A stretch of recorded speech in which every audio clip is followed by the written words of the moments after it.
guys, for the fighter, ito na yung ating corn bits. Tsaka naubos na natin to.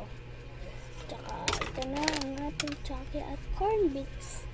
Yung parang boy bawang rin tong corn bits na to. Ganun tayo.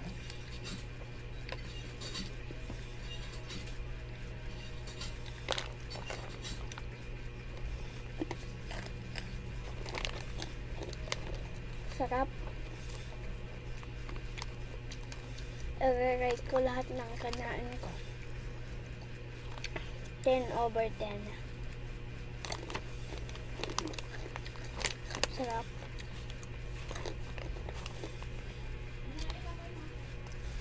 So, kasi ito, nagpapakit pala tayo. For the first time, meron ngayon.